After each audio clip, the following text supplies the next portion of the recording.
오늘 우리에게 은혜 주실 하나님의 말씀은 민수기 13장 25절부터 14장 10절입니다. 우리가 드라마 바이블로 나올 때 함께 따라서 마음으로 또 작게 이렇게 봉독하면 좋겠습니다.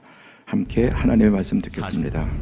40일 동안 땅을 정탐하기를 마치고 돌아와 바란 광야 가데스에 이르러 모세와 아론과 이스라엘 자손의 온 회중에게 나아와 그들에게 보고하고 그 땅의 과일을 보이고 모세에게 말하여 이르되, 당신이 우리를 보낸 땅에 간즉 과연 그 땅에 젖과 꿀이 흐르는데 이것은 그 땅의 과일이니이다. 그러나 그 땅 거주민은 강하고 성읍은 견고하고 힘이 클 뿐 아니라 거기서 아낙 자손을 보았으며 아말렉인은 남방 땅에 거주하고 헤딘과 여부스인과 아모리인은 산주에 거주하고 가나안인은 해변과 요단가에 거주하더이다. 갈렙이 모세 앞에서 백성을 조용하게 하고 이르되, 우리가 곧 올라가서 그 땅을 취하자. 능히 이기리라. 하나 그와 함께 올라갔던 사람들은 이르되, 우리는 능히 올라가서 그 백성을 치지 못하리라. 그들은 우리보다 강하니라.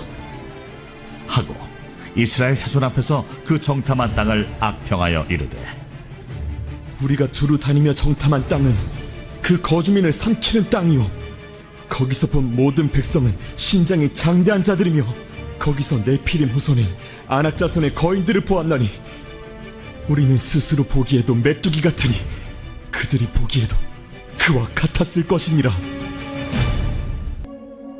온 회중이 소리를 높여 부르짖으며 백성이 밤새도록 통곡하였더라. 이스라엘 자손이 다 모세와 아론을 원망하며 온 회중이 그들에게 이르되, 우리가 애굽 땅에서 죽었거나 이 광야에서 죽었으면 좋았을 것을 어찌하여 여호와가 우리를 그 땅으로 인도하여 칼에 쓰러지게 하려 하는가? 우리 처자가 사로잡히리니 애굽으로 돌아가는 것이 낫지 아니하랴. 우리가 한 지휘관을 세우고 애굽으로 돌아가자. 하매 모세와 아론이 이스라엘 자손의 온 회중 앞에서 엎드린지라. 그 땅을 정탐한 자 중 눈의 아들 여호수아와 여분네 아들 갈렙이 자기들의 옷을 찢고 이스라엘 자손의 온 회중에게 말하여 이르되, 우리가 두루 다니며 정탐한 땅은 심히 아름다운 땅이라. 여호와께서 우리를 기뻐하시면 우리를 그 땅으로 인도하여 들이시고 그 땅을 우리에게 주시리라. 이는 과연 젖과 꿀이 흐르는 땅이니라. 다만 여호와를 거역하지는 말라. 또 그 땅 백성을 두려워하지 말라. 그들은 우리의 먹이라. 그들의 보호자는 그들에게서 떠났고 여호와는 우리와 함께 하시느니라. 그들을 두려워하지 말라. 하나 온 회중이 그들을 돌로 치려 하는데 그때에 여호와의 영광이 회막에서 이스라엘 모든 자손에게 나타나시니라. 아멘. 동화 한 편 들으셨습니까? 하나님의 음성을 들으셨습니까? 우리는 동화 옛날 이야기가 아니라 오늘 우리의 이야기 하나님의 말씀을 들었습니다. 오늘은 2023년 12월 31일 금년의 마지막 주일입니다. 우리 한 해 동안 주일을 성소하고 이 시간까지 또 주님의 전에 나와서 예배하는 우리 모든 성도들 한 분 한 분 우리 주님께서 더 큰 은혜 주시고 또 복 주시기를 축복합니다. 금년의 표 이제 마지막을 한 번 더 해볼까요? 시작. 나라가 임하시오며. 나라가 임하셨습니까? 제가 어느 해보다 이 주제를 금년에 3번 설교했습니다. 1월 초주, 그 다음에 상반기, 그리고 한 달 전에 나라가 임했습니까? 어떠셔요? 하나님 나라가 임했습니까? 아침에 저와 아내에게 제가 물었습니다. 여보, 당신에게 하나님 나라가 임했느냐? 예, 임했어요. 나에게도 하나님 나라가 더 많이 임했고 내년엔 우리 가족에 더 하나님 나라가 많이 임할 겁니다. 여러분 어떠세요? 그럼 어떤 근거로 하나님 나라가 임했는가? 하나님의 나라에 대한 오해가 있다고 말씀드렸죠. 하나님 나라는 편안하고 잘 나가고 사업도 잘 되고 어려움도 없고 그런 하나님 나라도 있지만 진짜 하나님 나라는 가장 고통스럽고 가장 인생의 골짜기에 하나님 나라가 거기서 임합니다. 금년이 하나님 너무나 어렵고 힘들었다면 그 마귀의 나라가 임한 게 아니라 하나님 나라가 임해서 그 어두움과 가장 극한 고난 속에서 새 일을 행하시는 하나님의 영광을 보게 될 줄로 믿습니다. 여러분의 신음이 있다면 신음을 여러분의 찬양으로 감사로 바꿀 때 상황도 그렇게 바뀌게 될 것입니다. 제가 대학을 다니는 그 시대 1980년대 영국의 갤브레이스라고 하는 이 교수, 저와 연령대가 비슷한 분들은 잘 알 겁니다. 존 케네스 갤브레이스 교수는 영국 사람이고 아주 저명한 교수로 또 미국에 가서 하버드와 스탠퍼드 대학에서 교수로도 지냈습니다. 이분이 1977년에 큰 문제작을 세계적인 베스트셀러 썼는데 그게 바로 불확실성의 시대입니다. 이때부터 이런 용어들이 이제 전 세계적으로 쓰이게 되었다고 할 수 있습니다. 이 불확실성의 시대, 1977년에 한 말입니다. 그런데 지금 우리는 제2의 불확실성의 시대, 또 초예측, 초불확실성의 시대라고 이렇게 이름을 붙이고 있습니다. 무엇 하나 제대로 예견하고 말하기가 어렵고 너무나 이 다양해지고 변화가 극하게 일어나기 때문에 예측하기가 어려운, 점점 더 앞으로 미래는 불확실해질 겁니다. 확실해지는 게 아니라 아직도 전쟁하고 있는 러시아와 우크라이나 전쟁 우리가 좀 더 많이 기도해야 되겠습니다. 그런데 제가 전에 말씀드린 것처럼 러시아 우크라이나 전쟁이 일어나기 전에 세계적인 이런 전문가들의 70%는 전쟁이 일어나지 않는다고 했습니다. 전쟁 못한다. 근데 전쟁이 터졌습니다. 전쟁 터지면 금방 우크라이나 무너질 거라고 생각했는데 아직까지 지금 버티고 있습니다. 어떤 변수가 어떻게 생길지를 예측하기 어렵다는 것입니다. 이때로부터 46년이 지난 지금 훨씬 더 심각한 정말 제2의 불확실성, 초불확실성의 시대를 우리가 살아가고 있습니다. 그래서 사람에게 가장 두려운 것은 앞이 보이지 않는 상황입니다. 여러분, 고속도로를 달리는데, 시골길을 달리는데 등이 없다, 그리고 헤드라이트를 껐다. 무섭습니다. 앞이 안 보이니까. 앞이 많이 보일수록 우리는 좀 더 안심하게 됩니다. 사람에게 가장 두려운 것은 지금 어려워도 앞이 보이면 좋겠는데 앞이 안 보일 때, 지금 그런 분들이 분명히 많이 계실 겁니다. 앞이 보이지 않는. 저 같은 50대 후반, 60대, 40대도 마찬가지고 지금 어려운 건 버티겠는데 이 앞이 보이면은 얼마나 좋겠습니까? 앞이 안 보이는 거예요. 근데 나만 안 보이는 게 아니라 이 시대가 이미 77년도에 그런 세계의 이제 흐름이 불확실한 시대가 되어가고 있고 점점 더 그렇습니다. 반대로 지금 앞이 확실히 보인다고 그분이 정말 여러분 보이는 거겠습니까? 그것도 모르는 겁니다. 과연 나의 미래가 어떻게 될지, 내년은 어떻게 될지, 내 사업은 어떻게 될지, 우리 자녀들.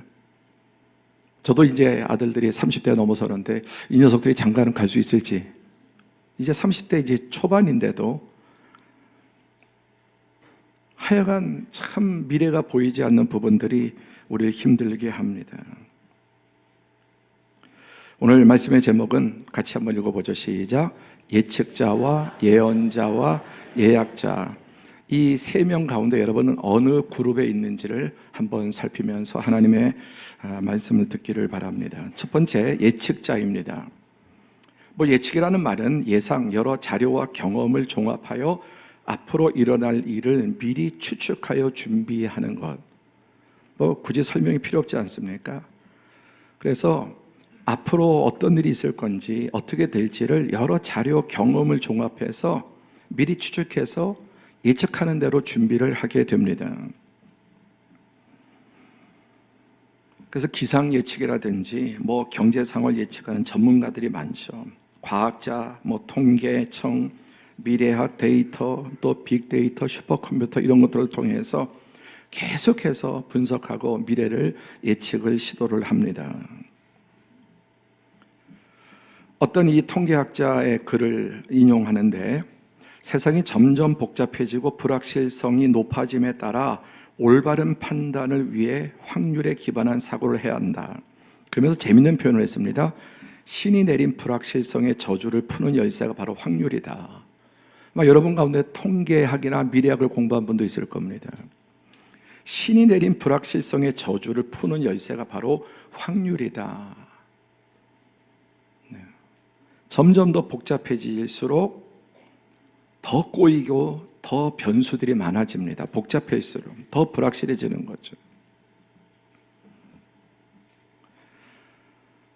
그래서 이런 책들, 미래학 점점 더 인기가 있죠.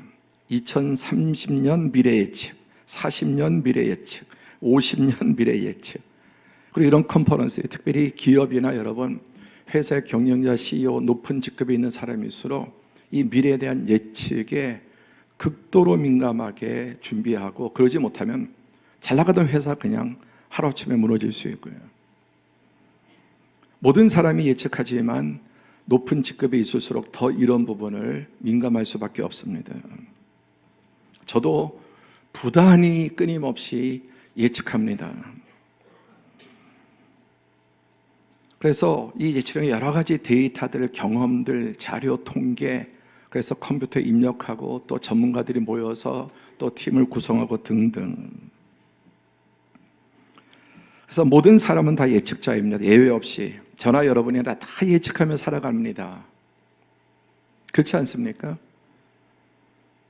크고 작은 예측들을 왜 미래에 대해서 예측하지 않으면 살아갈 수가 없지 않습니까? 그러니까 예측을 잘하면은 잘 풀릴 거고, 예측을 잘못하면은 심지어 큰일 날 수 있습니다. 그런데 예측은 모두 사람의 머리와 사람의 경험과 사람이 만든 기계에 의존, 컴퓨터 이런 것들이죠. 좀 AI 이제 이런 것도 점점 더. 그러니까 모두 사람의 머리, 사람의 경험, 사람이 만든 기계에 의존하여 과거와 현재를 분석합니다. 과거와 현재. 그리고 그걸 보면서 추이가 어떻게 바뀔 건가. 근데 중요한 것은 예측은 매우 유용합니다. 매우 유한하죠. 그러니까 최고의 전문가들도 예측이 번번이 빗나갑니다. 지금 선거 전망이 있죠. 그대로 될까요? 어떤 변수가 또 어떻게 터질지 뚜껑 열어봐야 하는 거죠. 경제 어떻게 될까요? 회사 이런 미래들 지금 심각한 여러 가지 상황들이 있는데 어떻게 될까요? 예측대로 될 수 있지만 정반대로 되기도 합니다. 유용하지만 매우 유한하고 세계적인 전문가들의 예측이라고 결코 다 맞는 것이 아니라는 것입니다. 그래서 여러분, 가장 똑똑한 사람도 할 수밖에 없는 말이 운칠기삼인 거예요. 운칠기삼. 세계적인 기업가들 이게 다 내 힘으로 내 능력으로 했다고 말하는 사람 하나도 없습니다. 운칠기삼. 운이 70%고 내 기술과 내 예측과 어떤 이런 것은 30%밖에 되지 않는다는. 이게 가장 똑똑하고 솔직한 사람이 할 수 있는 말입니다. 하나님 없이. 운이라고 하는 거를 인정할 수밖에 없는, 그게 내 노력과 준비보다 훨씬 크다는 겁니다.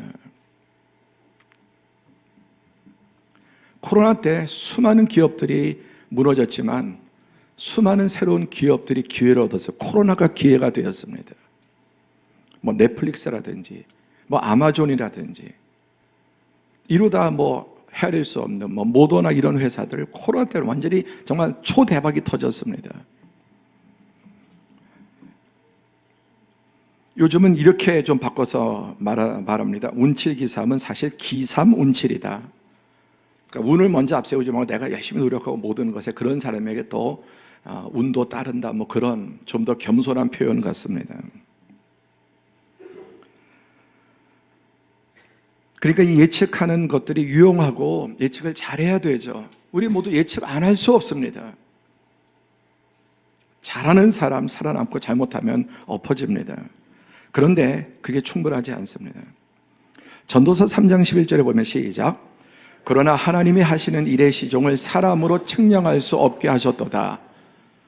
요즘에는 측량할 수 있는 게 좀 더 많이 늘어났습니다. 과학과 통계와 모든 것들이 발전했기 때문에 분명히 옛날보다 기상 예측 등등 여러 가지 면에서 여러분 예측이 상당히 유용하고 통계 이런 것들이 발전하고 앞으로 더 그럴 겁니다. 그러나 절대로 그 한계를 뛰어넘지 못한다. 복잡하고 많아질수록 변수들도 많아집니다. 그래서 하나님이 하시는 일의 시종을 사람으로 측량할 수 없게 하셨다는 겁니다. 오늘 본문으로 돌아와서 여기에 예측자들이 나옵니다. 이스라엘 백성이 이제 애굽에서 나와서 가데스 바네아에 이르러서 가나안 땅을 정탐하라고 하나님이 시킵니다. 하나님이. 그래서 12명의 대표 가장 똑똑한 사람들 12명 뽑아서 40일 동안 가나안 땅을 탐지하게 합니다. 40일은 긴 기간이죠. 가나안 땅 여러분 그렇게 크지 않습니다. 그리고 정탐했습니다. 그리고 돌아왔습니다. 26절에 그 땅에 과일을 보이고 증거물도 가져왔습니다.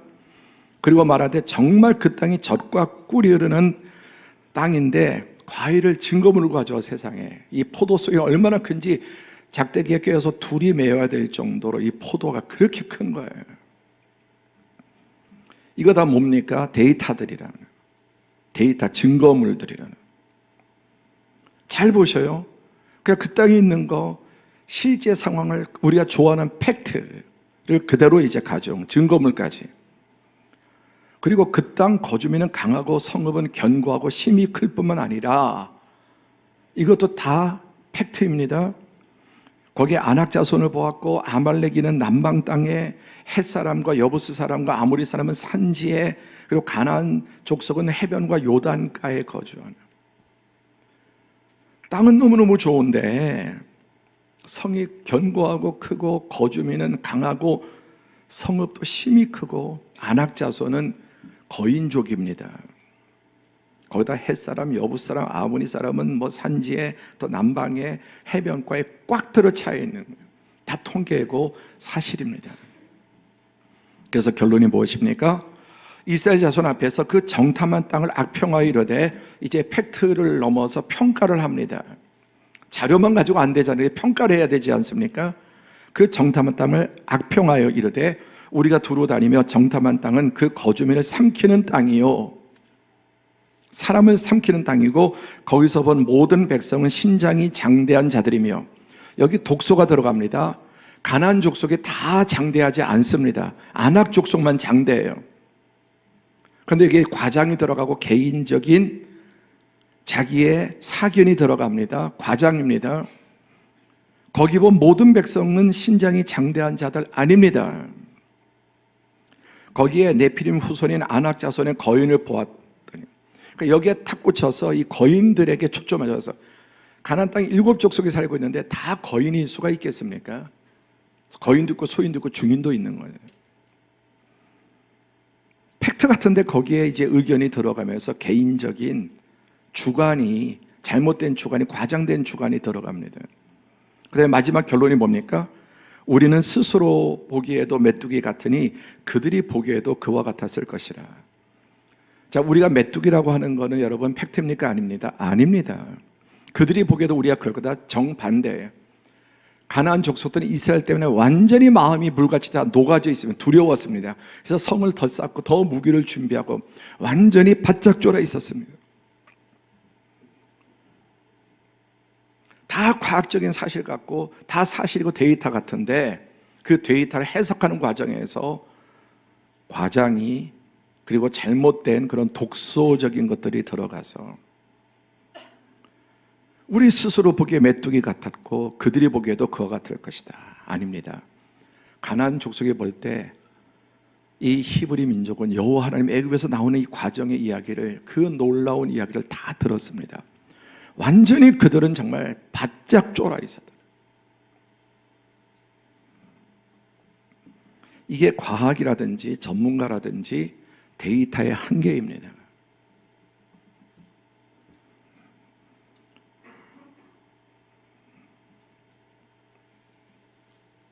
또 31절에 그와 함께 올라갔던 사람들은 이르되 우리는 능히 올라가서 그 백성을 치지 못하리라. 그들은 우리보다 강하니라. 아닙니다. 가나안 땅 어떻게 됐습니까? 차지하고 정복했습니다. 껍데기만 보는, 껍데기만. 결과가 무엇이죠? 1절 시작. 온 회중이 소리를 높여 부르짖으며 백성이 밤새도록 통곡하였더라. 완전히 초상집이 되어버렸습니다. 이어서 이스라엘 자손이 다 모세와 아론을 원망합니다. 온 회중이 그들에게 이르되, 온 회중이 굶주린 하이에나처럼 모세 아론을 원망하고 뭐라고 말합니까? 우리가 애굽 땅에 죽었거나 이 광야에서 죽었으면 좋았을 것을 어찌하여 여호와가 우리를 그 땅으로 인도하여 칼에 쓰러지게 하려 하는가? 우리 처자가 사로잡히리니. 그들이 다 애굽의 노예였습니다. 너무나 그 고통 속에 하나님께 부르짖어 구원해 달라고 해서 하나님께서 그들을 모세를 보내서 구원해 내셨는데, 해석에서 완전히 이제 엉망이 되어버리는, 정반대가 되어버립니다. 사랑하는 성도 여러분, 팩트와 데이터가 결과를 결정하지 않습니다. 해석이 중요한 거예요. 오늘 이제 1시 반에 우리 청년들이 금년에 마지막을 하나님께 예배 드린다고 음악을 전공 학생들이 몇 달 전부터 준비하는데, 금요일 날, 목요일 날 밤 11시 반, 12시까지 여기서 이렇게 얼마나 크게 막 이렇게 음악을 하고 그러는지 제가 위에서 이제 있었는데 너무 시끄러운 거예요. 그래서 순간적으로 좀 화는 아니고, 너무 시끄럽다. 이 늦은 시간에 얘네들 언제까지 할 건가. 딱 그 마음이 여기까지 올라오다가 쑥 들어갔습니다. 애들이 엄청나게 시끄럽게 탁 켜놓고 떠드는 건 사실인데, 그건 팩트인데 해석은 뭐냐면은, 하나님 감사합니다. 교회 안에 청년들이 없잖아요. 청년들이. 이렇게 교회 안에서 11시, 12시, 1시가 되도록 청년들이 연습하고 하나님 찬양하게 또 하는 거를, 그런 것을 보고 싶은 목회자들이 얼마나 많을까요? 그 청년들이 알바하고 뭐하고 힘들고 그런 가운데 시간을 맞출 수 없으니까 11시인가 이렇게 모인 거예요. 그때 모여서 얘네들이 연습을 한다고. 그렇게 생각하니까 제 마음이 완전히 바뀌었어요. 완전히 바뀌었어요. 180도로 바뀌었어요. 팩트보다 해석이 중요한 거예요. 그게 진짜 사실 아닙니까? 근데 만약에 저는 어떤 장로님이 내려가서 너희들 지금 몇 시대 시끄럽고 떠들고 이렇게 뭐 밤에 불 못 쓰면서 에어컨 쓰면서 그렇게 했다고 하면, 여러분, 그 청년들의 마음이 어떨까요?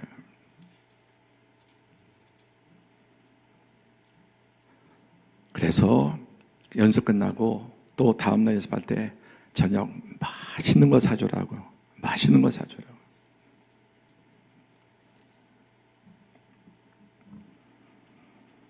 애굽으로 돌아가는 것이 낫지 아니하냐. 그리고 새로운 지도자를 세워서 애굽으로 돌아가자. 모세와 아론이 이스라엘 자손의 온 회중 앞에서 엎드린지라. 온 공동체 완전히 와해가 되고 모세와 아론은 돌에 맞아 죽을 지경이 되었습니다. 자, 우리 잠언 29장 18절 다 함께 시작. 묵시가 없으면 백성이 방자히 행하거니와 율법을 지키는 자는 복이 있느니라. 묵시가 없으면 하나님 말씀을 뜻합니다. 하나님 말씀 없으면 사람들이 방자해진다는 거예요. 잘 나가면 방자해지고 교만해지고 주신 은혜와 축복, 이런 어떤 지위라든지 물질이라든지 자리, 돈, 이거 악용합니다. 방자하게. 묵시가 없으면, 하나님의 말씀이 없으면 사람이 잘 나갈 때 오만방자해지는 거예요.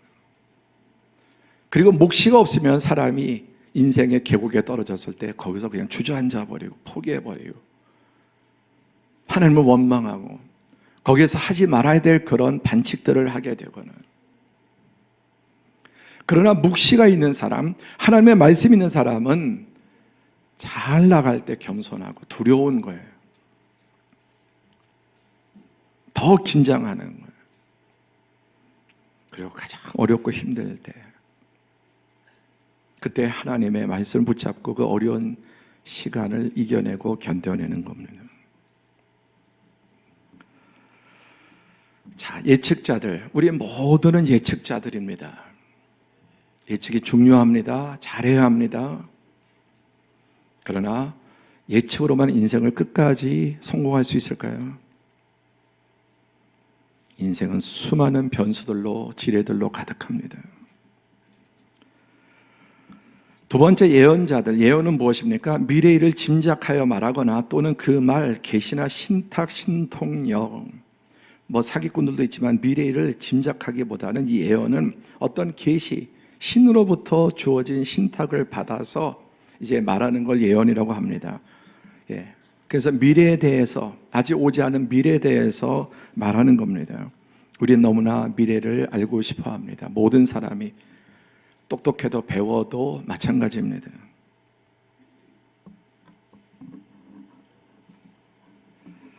서울대 언론정보연구소에서 조사한 결과인데 우리나라 여러분 무당이 얼마나 되는지, 점술과 역술, 무당이 얼마나 되는지 아십니까? 기독교 이렇게 연합회 총회 있는 것처럼 한국 역술인 협회가 있는데 거기에 가입된 역술인만 30만 명이에요. 또 하나의 큰 단체가 대한경신연합회라고 하는 또 역술인 단체, 거기만 30만. 이 두 단체만 60만 명이 회원이에요. 그리고 여기 가입되지 않은 어중이 떠중이 무당들이나 역술인들이 해서 100만 명이 넘다는 거예요. 100만 명이. 1년 매출이 얼마냐? 전 보는데 여러분 1년 매출이 4조가 넘습니다. 동네 구석구석에 이런 것들이 있고요. 또 집성촌, 맛집촌이 있는 것처럼 점집촌들이 있고. 너무나 가슴 아프고 정말 안타까운 사회 현상. 근데 이런 것에 또 편승해서 3년 전에 예언 적중했다. 그런데 얼마나 여러분 몰려가겠습니까? 이런데. 이 사회 이런 현상들을 이용해서 편승해서 점점 더 앞으로 여러분 무당들이 줄어들까요? AI가 발전하니까 줄어들까요? 천만에 계속 늘어나. 계속. 16세기 프랑스의 이 예언가 노스트라다무스. 이 노스트라다무스는 의사이기도 했는데 예언을 934개의 예언을 했습니다. 그게 다 맞았다. 그런데 가짜입니다. 1999년에 해성이 충돌해서 지구는 멸망할 거라고 예언했는데 정확하게 틀렸습니다. 그래서 그 2000년 넘어올 때 얼마나 많은 밀레니엄 이런 이야기들이 다 연관이 있는 거예요. 역사적으로. 그랜드 크로스 현상이 나타나서 완전히 지구가 다 파괴되고 멸망할 거라.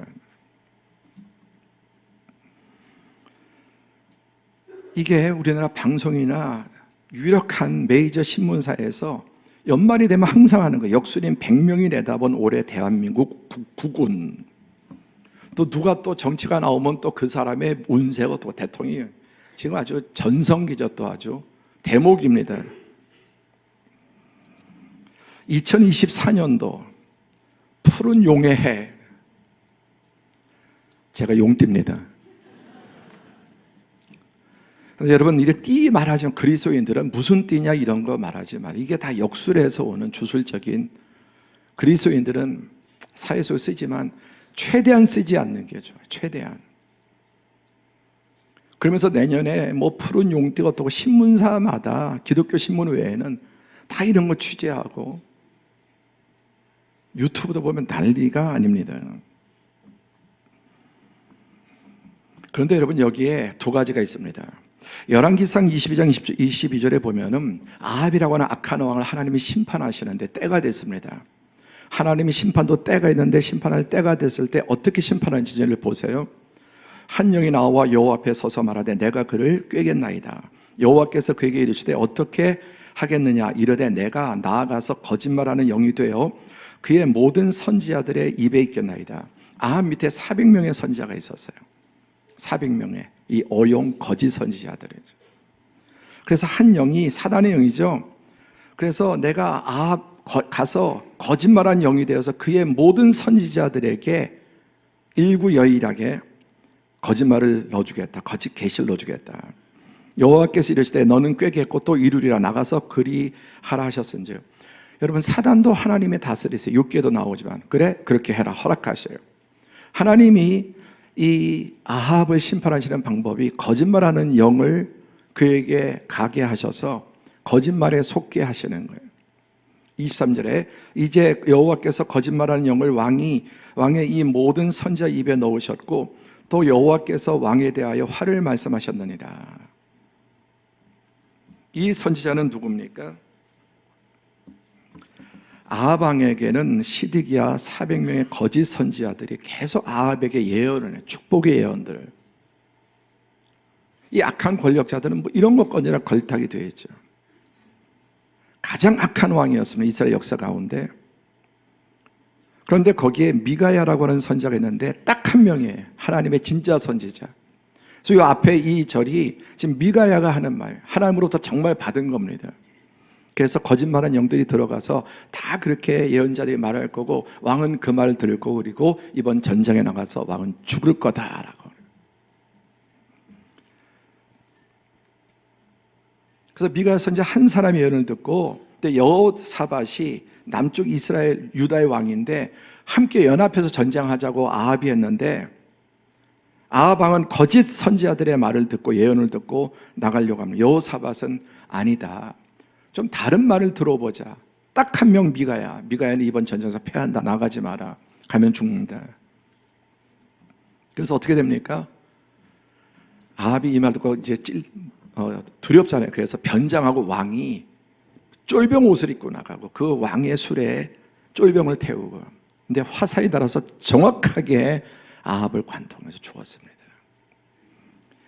그래도 이 거짓 선지자들의 말을 듣지 않고 미가야 선지자의 말을 들은 여호사밧은 그 전쟁에서 구사일생으로 살아납니다. 또 이사야 30장 10절에 보면 그들이 선견자들에게 이르기를 선견하지 말라. 선지자들에게 이르기를 우리에게 바른 것을 보이지 말라. 우리에게 부드러운 말을 하라. 거짓된 것을 보이라. 이사야 선지자가 왕이나 백성이나 다 자기 좋아하는 구미에 맞는 말 칭찬해주고 잘 될 겁니다. 복 받을 겁니다. 아 문제 없습니다. 이런 말 좋아하고 쓴소리를 싫어하는 거예요. 어느 때나 누구나 여러분 쓴소리 싫어하면 망하죠. 아내가 쓴소리하는 거 바른 말하면 싫어요. 바른 말이 괴로운 거예요. 그리고 안 바른 말이 기분 좋은 거예요 보통. 그러니까 부부간에도 쓴소리를 잘 들어야 돼요. 여러분 교회에서도 쓴소리를 잘 들어야죠. 왕이나 백성이나 다 잘 된다. 바른 말 하지 마라. 위로받기 원하고 네. 위로. 진정한 위로가 뭐냐는 거예요. 진정한 살 길이 뭐냐는 거예요. 거짓된 것을 좋아합니다. 그래서 야고보서 1장 14절에 오직 각 사람이 시험을 받는 것은 자기 욕심에 끌려 미혹 때문이에요. 자기 욕심이 있기 때문에 자기가 하고자 하는 것을 뒷받침해 주는 말들을 지지해 주는 말들을 좋아하고요. 거기에 반대하는 말들을 싫어합니다. 왜? 자기 욕심에. 기도도 이런 식으로 해요. 그래서 자기 마음에 원하는 것으로 기도하고 자기 스스로 응답을 받아버리는 거예요. 그리고 안 됐다고 하나님께 원망하기도 합니다. 자기 욕심에 끌려 미혹됨. 그래서 욕심이 많은 사람은 미혹이 많고요. 하나님의 말씀도 편식하고. 요한일서 4장 6절에 우리는 하나님께 속하였으니 하나님을 아는 자는 우리의 말을 듣고 하나님께 속하지 아니하는 자는 우리의 말을 듣지 아니하나니 다 함께 진리의 영과 미혹의 영을 이로써 하느니라. 언제나 진리의 영이 있고 미혹의 영이 있는데 하나님을 아는 자는 우리의 말을 듣고 사도들의 말을 듣고 아까 모세가 이 모든 것을 하는 것은 여호수아 하나님이 말씀하시는 거예요. 하나님으로부터의 정통성이 있습니다. 하나님께 속한 자는 하나님의 속한 말을 듣고 하나님께 속하지 않은 자는 우리의 말을 듣지 않는다.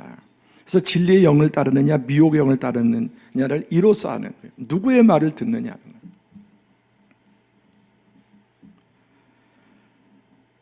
요한일서 4장 1절 대단히 중요한 말씀입니다. 신앙생활의 시작. 사랑하는 자들아 영을 다 믿지 말고 오직 영들이 하나님께 속하였나 분별하라. 많은 거짓 선지자가 세상에 나왔음이니라. 여러분 점집이 잘 맞춘 데가 있어요. 용한 점집이 있습니다. 정말 귀신의 힘을 빌어서 신내림으로 기가 막히게 맞히는 무당들이 있습니다. 그게 더 문제예요. 그게 더 무서운 거예요. 결정적인 순간에 인생을 완전히 거꾸러지게 만들어요. 사단의 미끼입니다. 영을 다 믿지 말고, 교회 안에서 영을 다 믿지 말고 오직 영들이 하나님께 속하였는지 분별하라. 많은 거짓 선자가 세상에 나왔는데 교회 안에도 있습니다. 교회 안에도.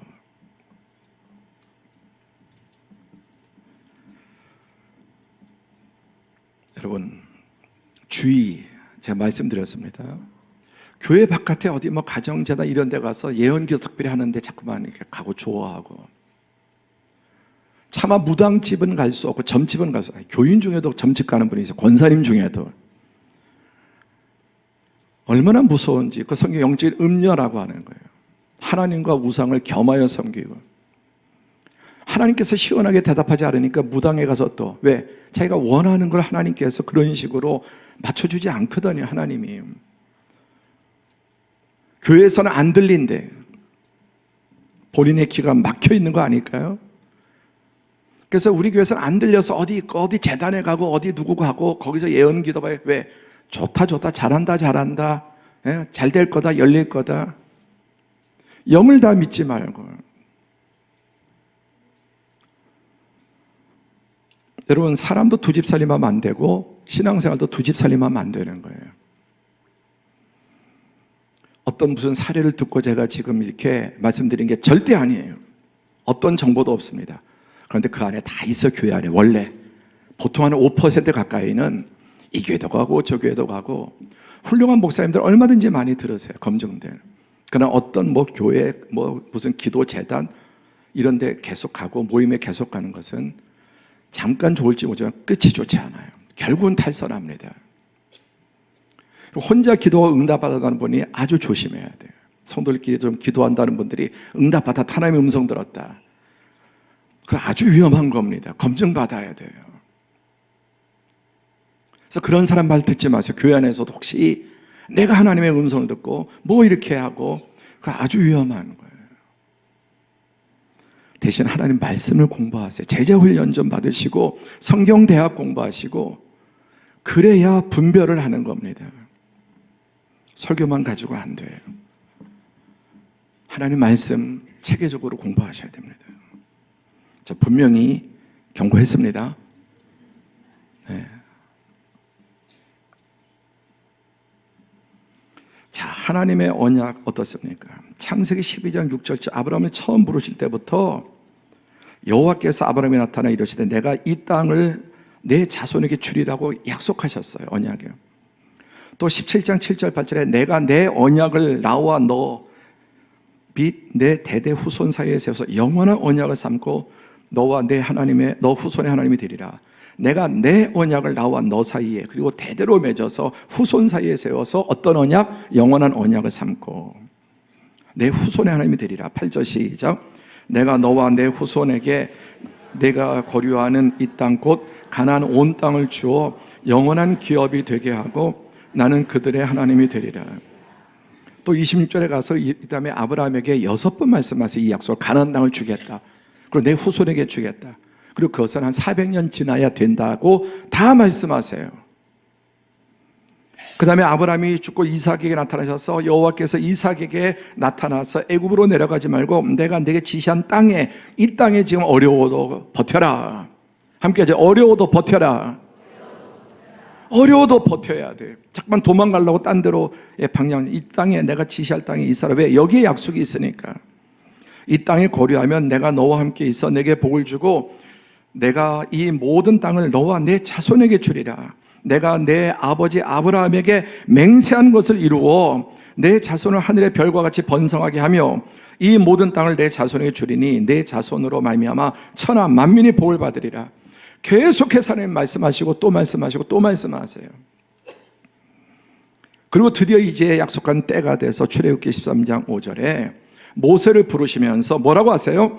여호와께서 너를 인도하여 가나안 사람과 헷 사람과 아모리 사람과 히위 사람과 여부스 사람의 땅 곧 내게 주시려고 내 조상들에게 맹세하신 바 젖과 꿀이는 땅에 이르게 하시거든.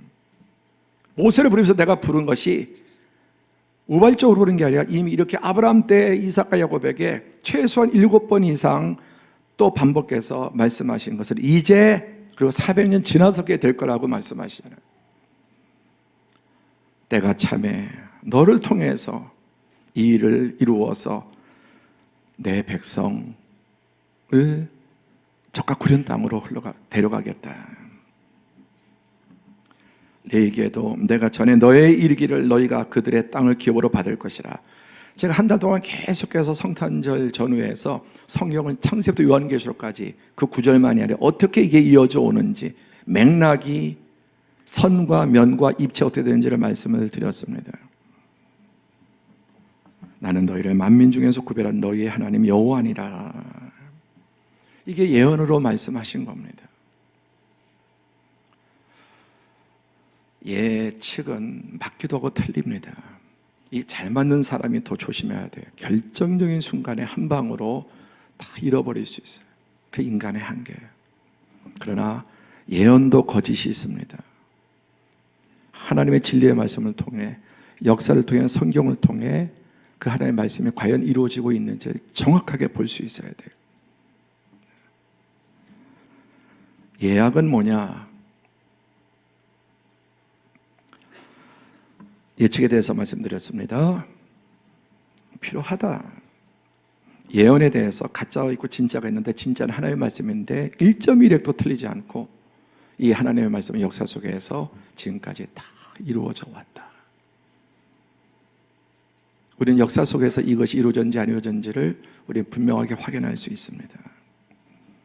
예약은 미리 약속하는 거죠. 또는 그 약속 또 장래에 성립시켜야 할 본 계약에 관해 미리 약속해 두는 책임 있는 법적 약속이에요. 법적인 책임이 있습니다. 우리 교회가 10년 만에 대대적으로 이제 인도 선교를 가는데 59명이 신청했습니다. 비행기 59명 하나하나 예약하는 거 쉽지 않아요. 그리고 거기에 숙소 또 인도 가서 비행기 예약 다 끝났습니다. 이 예약하는데 보통 어려운 게 아니었어요. 우리 위원장 장로님 또 우리 팀들 섬기는 분들 하나하나 가장 싼 것을 하기 위해서 다 여행사에 맡기지 않고 또 그래서 일단 예약이 다 맞춰졌습니다. 법적으로 약속을 한 거예요. 예약 어기면 이제 책임을 져야 돼요. 여러분도 이런저런 연초에 또 놀러가 회에 가면 비행기도 예약하고 또 여러 리조트도 예약하고 그러잖아요. 그러면 일단 안심이 되죠. 그거 어기면 법적인 책임을 져야 합니다.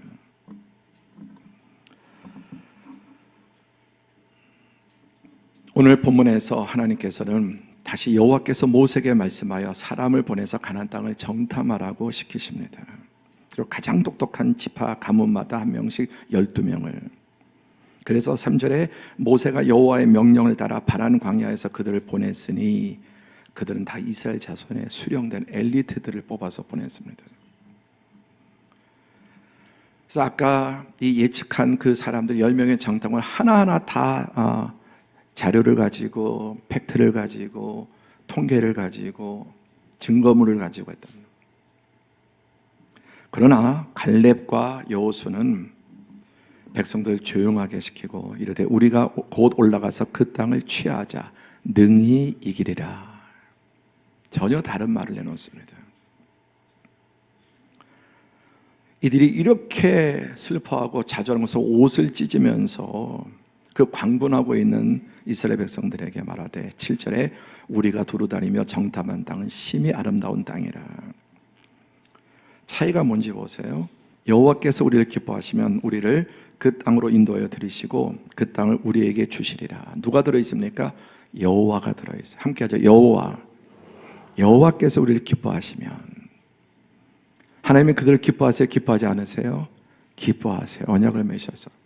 그리고 여호와께서 우리를 그 땅으로 어떻게 인도하여 들이시고 우리가 인도하여 끌어당겨 들이시고 그 땅을 우리에게 주시리라.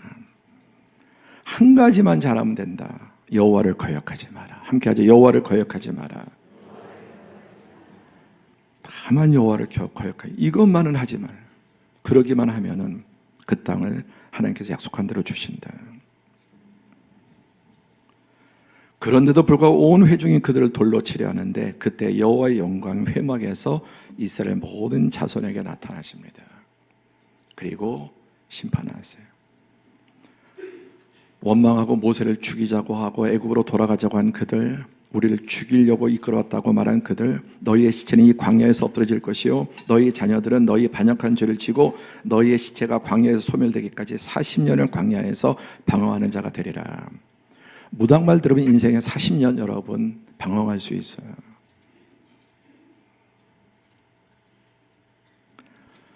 통계 쫓아가다가 여러 가지 과학적인 이런 거 따라가다 이런 인생이 정말 제대로 주저앉을 수 있습니다.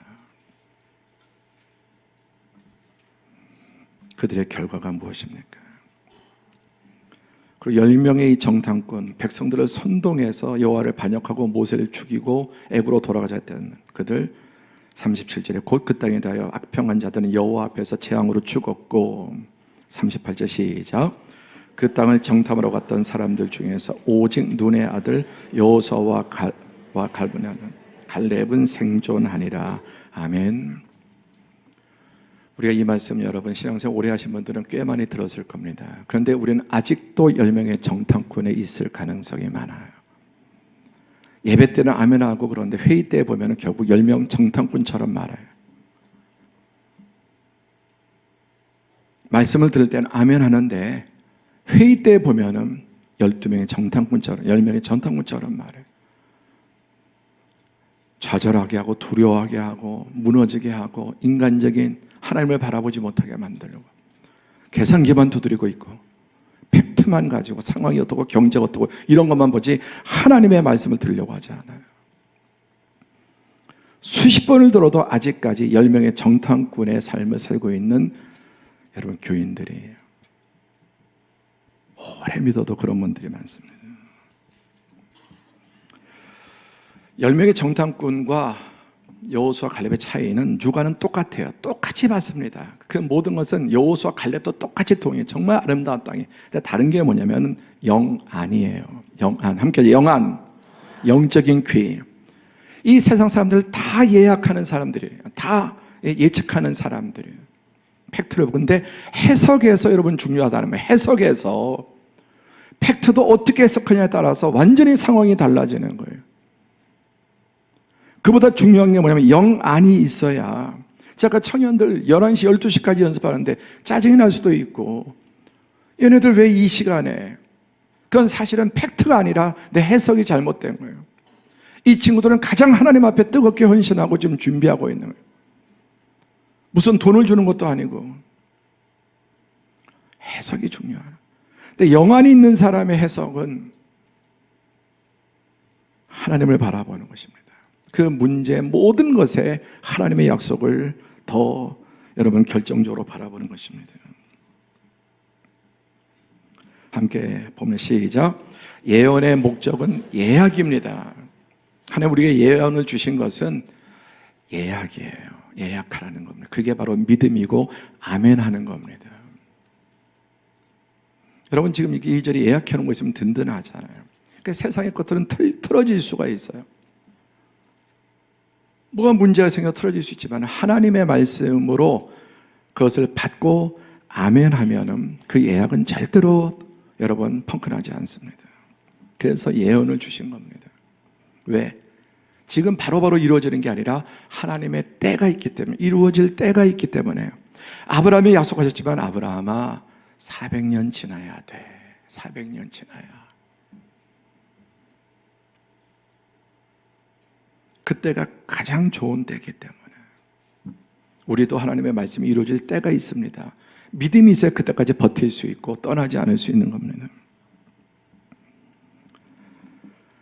이사야서 42장 9절에 보라 전에 예언한 일이 이미 이루어졌느니라 이제 내가 새 일을 알리노라 그 일이 시작되기 전에라도 너희에게 이르노라. 그래서 이 말씀을 붙들고 흑암 속에 광야 속에 폭풍 속에서도 시편 119편 105절 시작 주의 말씀은 내 발의 등이요 내 길의 빛이니이다. 아멘. 그래서 말씀을 주시는 거예요. 내가 원하는 그때 다 되는 게 아니라 하나님께서 모든 역사를 주관하시고 그 하나님의 때 그때까지 말씀을 붙잡고 내 발의 등이요 내 길의 빛으로 우리는 전진해 나가는 것입니다. 말씀을 맺겠습니다.